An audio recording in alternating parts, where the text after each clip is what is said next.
Ouais, mais c'est mort, je vais jamais m'en sortir. Ouais, mais c'est mort, j'ai trop de traumatisme. Moi, c'est mort, je suis trop attachée. Je vais jamais réussir à le quitter. Je vais jamais réussir à m'en sortir. Laisse tomber, j'arrive pas. C'est mort.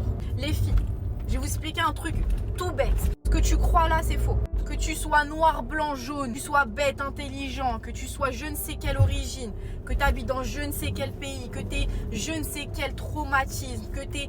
Peu importe, tu as le même cerveau que moi. En tout cas, il est structuré de la même manière. On est d'accord ou pas? Et ce qu'il faut comprendre, les filles, c'est que Dieu, il a bien fait les choses. Dieu et la nature, peu importe ce que tu crois, il a fait en sorte que notre cerveau, il est neuroplastique. Ça veut dire quoi, les filles?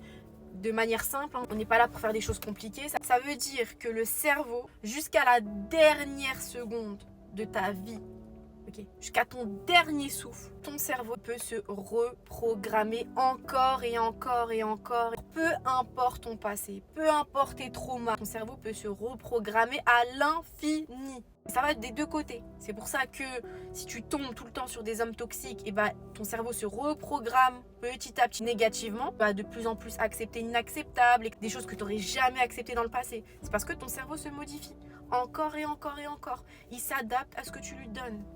Tu lui donnes de la merde, ça va devenir de la merde. Tu vois ce que je veux dire? Donc il peut se reprogrammer dans le mauvais sens, mais il peut aussi se reprogrammer positivement. Tu as vécu des traumas, tu peux faire un travail sur toi avec des psychologues, avec des coachings comme les miens, avec des livres, etc. et le reprogrammer entre guillemets à la normale. Donc je ne veux plus entendre « ouais, moi c'est mort, moi j'ai vécu trop de choses ». Scientifiquement parlant, ce n'est pas valable. Ça n'existe pas. Va pas te mettre des fausses croyances dans ta tête « ouais, c'est mort, je vais finir triste ». Non. Il y a tellement de gens qui ont vécu pire que toi qui s'en ont sortis. Dis-toi ça dans ta tête, tu vois. Dis-toi ça dans ta tête. La dernière fois, je regardais une interview de Corneille, tu vois, qui a fui le génocide au Rwanda. Bien sûr, il y a encore pire que lui, hein, mais je pense à lui, là. Il a vu toute sa famille se faire descendre devant lui. C'est le seul survivant. Ensuite, il a marché des 2-3 mois, là, la grande route au Rwanda, là, pour atteindre le Congo, avec des morts tout le long, là. Le mec, il a fait sa carrière, il a sa femme, ses enfants. Il est normalement constitué. Il a fait aussi des thérapies, attention, hein, c'est pas comme ça. Mais même si tu vis le pire du pire, pour moi, le summum de l'inhumanité, c'est le génocide, tu vois. C'est tuer un peuple comme ça parce qu'on en a envie. On parle du Rwanda, mais on pourrait parler de plein d'autres choses, hein. De plein d'autres choses. Bref, on a tous nos traumas, tu vois.